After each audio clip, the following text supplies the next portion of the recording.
Hi, everyone. Hey, Paul the Gregley. Hey, welcome to another Facebook Live, part 2. This one's quite interesting, and I think you're going to enjoy this one.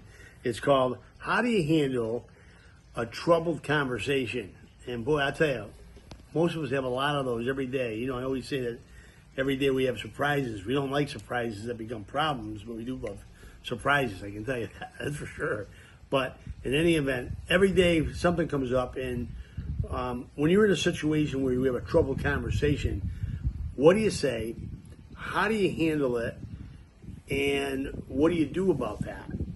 And there's frustrations on both ends. But I want to say this for starters. Number one, if you feel that the conversation is going nowhere and it's all about who's right and who's wrong, then my recommendation is to pick this conversation up 24 hours.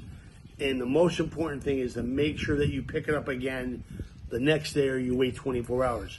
The reason for that is because you'll be in a different state of mind. You'll be able to think about what you said, why you said it. But I say this to most people in every single conversation possible, especially if there's an irate conversation, is if you say it, you own it.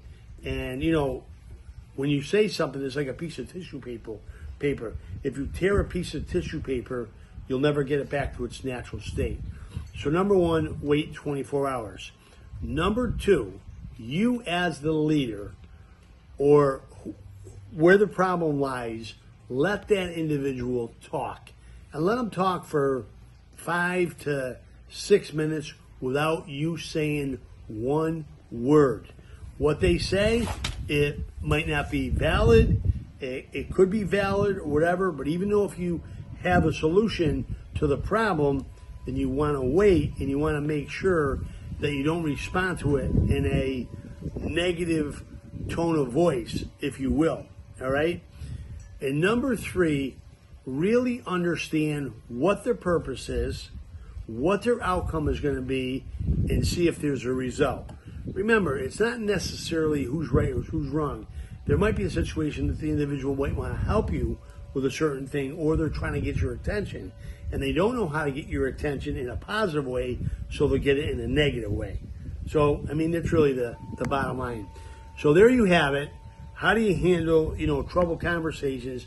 There's 3 ways to handle them, and my recommendation is it's entirely up to you. Remember, this is only my opinion, and it's up to you. And here we go. Don't forget the Paul Joseph Professional. Great line. Ask Lauren the Gregley for samples. She'd be happy to send them out to you. Talk to her. She's incredible. She understands the product backwards and forwards. She's on the road. She's checking things out, how things going. She's at the warehouse. She's all over the place. But that's it. Share this with everybody and make sure you walk away with any troubled situation that you can have a result. Remember, you can't be on the fence, because if you're on the fence, you're in a situation that's unresolved. You either got to be in the game or out of the game. Have a great day. Have a great week. And we'll see you next week for part 3. Bye-bye now.